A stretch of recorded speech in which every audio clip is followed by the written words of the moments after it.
How's it going, everybody? Welcome to the channel. This is Big Daddy Dave, and this is a map tour for a new mod map to Farming Simulator 25 called Sunshine Forest. And we're going to start with a description from the mod hub, and it reads, Welcome to Sunshine Forest with a beautiful landscape and forest. Map includes a general sell point and vehicle shop area. All in-game products can be sold. Thanks to MA7 Studio for letting me use wood crane from Peligny. 6 forest areas with spruce, pine, and birch trees. 2 peat fields, and a small yard for your machinery. Info for modders about peat. You are allowed to implement the peat system into your map, such as adding the fill type to your map and sell point and making it functional. And I would appreciate if you could credit Carl TG as the original creator of the peat mod. Modifications or re-uploads of the peat system itself, including textures or other assets, are not allowed. Hope you enjoy this map. There are mods required for this map, and they are the Peat Equipment Pack by Carl TG, NMC T-Bone, and Wikiplays. This map was created by Carl TG and is 304.6 megabytes to download. If we take a look at the map, this is what it looks like. If we scoot up just ever so slightly, just like that. We start out down here on the southern portion of the map, where we start out with farmland number 1, and that includes our main starting quote-unquote farm, as well as a peat field, both of these, and they are both ready to harvest. Let's go ahead and head over here. Let's see. You can purchase all areas of the map, and the prices of the map do vary, but I will say it seems incredibly cheap. You take a look around here. $53,000 for 22 acres. $82,000 for 33 acres. We got $81,000 for 33 acres. I mean, here, let's go, whoops. Let's go to the farmlands. It makes it a little easier to click. Maybe. Hotspots, farmlands. There we go. 112. We got 151, 106. I mean, you take a look and it's just dirt cheap. 180,000. And then you got this area here that includes all the kind of shop areas and production points. Basically, there's 2 key points of interest on this map. It's this area here, farmland number 2 and farmland number 1. That's really about it. The rest of it is untamed forest and grasslands. That's it. Now, yeah, so it's really cheap, and it's really easy to kind of build yourself up from the starting part. There are no animal pens to start out with. Contracts are available on this map. As you can see, we got deadwoods, rock removals, and wood transports. There's no fields on this map, so there's not going to be any field contracts, but they are going to be these kind of ancillary contracts to work on. There are no owned production points, but there is a production point available that is the lumber mill. And there are no collectibles on this map. As you can see down the bottom right hand corner, there is no collectibles collected section in the statistics tab. We take a look at mods specific to this map, starting with the buy menu here. We scroll down over to the mods and DLCs, and you'll see Sunshine Forest, and we have the Timber Loader as part of the mod specific to this map. We also take a look at our build menu, starting out here under buildings. If we scroll all the way down here under the sheds, you will see the Garage Sunshine Forest mod. So this is a mod specific to this map. There is nothing under silos, silo extensions, constructibles, containers, but here under tools, we scroll down, you will see Vehicle Shop Sunshine Forest, and then nothing for farmhouses. We take a look at productions all the way down here under factories. You'll see here we do have the lumber mill. That is another one that is particular or specific to this map. There is nothing under selling points, greenhouses, cultivation, or generators. There is nothing at all under the animals tabs, nothing under the decorations tab, and nothing under the landscaping tab. Now we do start here at the starting farm, so let's go ahead and take a look at our starting equipment. If we go here under vehicles, we start out with the Holaris MES 400. That is the like push plow for your or your leveler. That's the word I'm looking for. We have an International Series 200. We also start out with the John Deere 6R230, the Komatsu 951, the Crampy SKS 301050, and just going back real quick, pickup truck, the wood harvester, and trailer. We got the Lizard JMK40. That is the peat trailer, is probably the best way, like collector basically. We have the Lizard peat dryer. So this is basically the tedder for the peat. We've got the Lizard Peat Ridger 6M. This is the, they call it a ridger, but essentially think of it as a windrower. Lizard Productions Miller 9M. This is the tool that actually churns up the peat and makes it harvestable. So think of this as your mower. And then we have a Lizard Timber Loader. We have a New Holland T7 230. The Riedler Frzebau FH16 780 forestry truck, and the RUH 327, that is the tow behind trailer. The Rotna F20D forwarder. We got the Tenwinkle Guscom 1250 weight, and another 1250 weight, and a Volvo FH16 780 semi truck. We have the Volvo high tip bucket, and a Volvo L180H,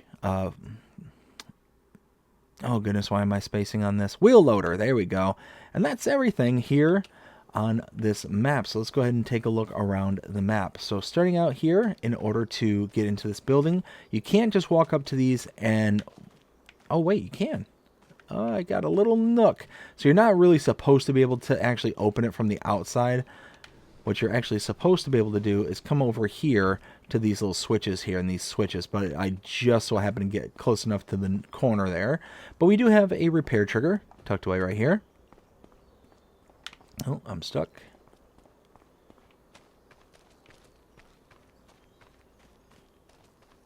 Over here, we have a wardrobe trigger, sleep trigger, all of our starting equipment tucked away over here, and that's it. That is really it for our starting farm.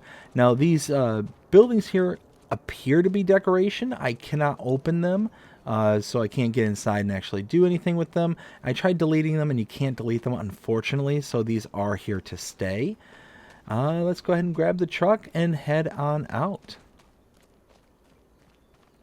But you can see just how the starting farm, quote unquote, is just very wide open, so you're going to be able to make it what you will. Peat fields are tucked away just behind that tree line right over there. And let's go this way. Actually, let's go ahead and pan out just a bit. And now we're going to go see basically our first and last points of interest outside of the main starting farm, because like I said, everything's just kind of smushed all into two general locations. So we're going to follow this road all the way up to here. Now for the most part, this map is relatively flat with few undulations. There's not a lot in the way of elevation shifts, but they do exist. So this is going to be a map where it's not, actually let's pull over here and then we'll get out. But this is going to be a map where you're going to be able to build up very easily, but it's not going to be kind of boring because of a flat kind of feeling to it. We got a repair trigger right here, workshop trigger, or I'm sorry, shop trigger right there. That's the words. Now directly in front of me here is the storage bay sell point. And right over here is the animal dealer. Now if you want to go ahead and purchase animals for your pens and pastures, you can come to this location, or actually you can use this icon at this location, or you can use the same icon at any pens and pastures you have installed onto the map. Again, we don't start out with any on this map, so you do have to start by putting the pen and pasture down. Now, if you use this icon directly, though, you will incur an additional fee. That fee is associated to a delivery fee. The animal dealer is taking the animals from this location, delivering them for you at the location that you have placed down for your pen and pasture. Now, if you want to save that fee, all you have to do is bring an animal trailer to this location right here, park within this little hazard box here, and then use this icon, and you'll be able to load the animals directly into the animal trailer. You then drive the animal trailer to the pen and pasture, wherever it's located, and then you can kind of go from there. You just load it into the pen and pasture manual, and you save that money. Directly in front of me now is AI helper Ben. We'll hop in the truck one more time. And then we will see the last remaining points of interest, which are just on the other side of this wall over here. You can see the wood crane for the train is directly in front of me. In front of me is the selling station wood sell point. Now what I do find interesting... Oh no, wait. Wood sell triggers right there. Okay. I started to comment and didn't see this on my initial walkthrough. But there it is. Hop back in. Now tucked behind this building right over here... Let's come up to it right here. Right there is the rent train trigger. We cut through this building right here. This is the sawmill, aka the lumber mill. You can purchase it for $150,000. We have our wood chip output here, our input right here with a wood cell trigger right there, and all these hazard boxes are for the production outputs. And then right over here, that is AI helper Noah. And that's it. That's everything on this map. Like I said, not a whole lot going on in this map, but now it's time to render my opinion and let you know what I think. 0 to 5 scale as per usual. I like this map. I like it. Though there is a bit much in the ways of color. You see all the red flowers all on the left side here. We're approaching that cartoon territory, but it's not overwhelming because it's not everywhere. You can see, like, off to my left here, there's nothing there. Off to my right, it's kind of sprinkled in there. Now, you do have these kind of rock formations periodically throughout the map. I believe you can break these up with a rock breaker if you own the land.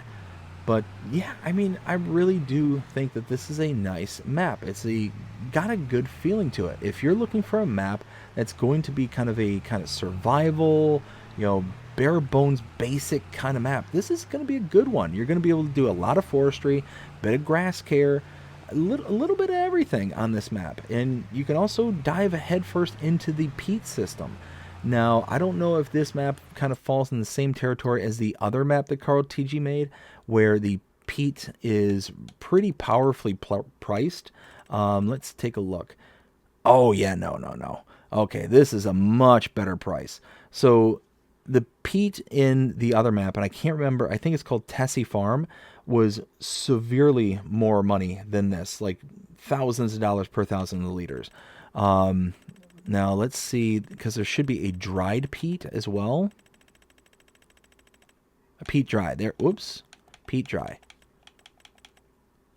Oh yeah, no, that's a way more reasonable prices. So yeah, even though you're going to have those two peat fields that you're going to be able to kind of utilize them as your kind of starting products, they're not going to make you a fortune. On the other map, they made you quite a bit of money. Unrealistically so. But this is far better, far more realistic. Oop, just took out that sign. And yeah, so anyways, I think this is a really nice map. It's got so much in the ways of trees and the road network and the way it's laid out. Even though that there's good chunks of this map that are relatively flat, there's very few undulations on this map, it doesn't really matter because the trees are kind of disrupting that sight line. So unless you're to kind of clean out all the trees on this map, you're really going to have a hard time just seeing the kind of openness, flatness in some of these areas. But I mean, it's a bare bone basic starting farm. It's a bare bone basic map. And it's going to be perfect for those who like to do that kind of survival, role play kind of style of map, where you're going to have to put in the sweat equity in order to get something out of it. And this is going to be one of those maps that you're going to be able to kind of turn into whatever it is that you want it to be. Coming up right here, again, is going to be one of those rock fields. Again, I believe you can break these up. But again, it's areas like this that really kind of overwhelm me in some regard, like all these flowers that are just right here. But when you own the land and you mow it, you should be able to delete them. So if that's the case, not the end of the world. It's going to start out rather powerful and a bit much, in my opinion, but it's not the end of the world. But again, you see just how much there's just a little bits of undulation throughout this map. And it's enough to be able to make it very kind of appealing. Even in these wide open areas, again, you can see the undulation, and it's enough to draw the eye away from the kind of overall flatness that is a part of this map. But then you get over to this western portion, and you can see it's open, it's a bit hilly in some regards. Like, the whole terrain just kind of shifts out from under you, and it makes it very interesting and a very nice looking map. You know, so many areas to go and explore, and the kind of openness, you're going to be able to expand your farm and your situation very, very quickly. I like it. I really like it. So what do I think? 0 to 5 scale as per usual. I'm going to go with a 3.5, approaching a 4, but not quite there yet. I think that this is a very solid map and is going to be a lot of fun to play on. But yeah, that's it. That is everything here on Sunshine Forest. I hope that you enjoyed this map tour, and if you did, please show me by liking, sharing, subscribing, following, commenting, doing all the things the algorithms enjoy you doing, shows you're engaged with this channel, enjoying the content. And that being said, hope everybody has a fantastic day. Take care.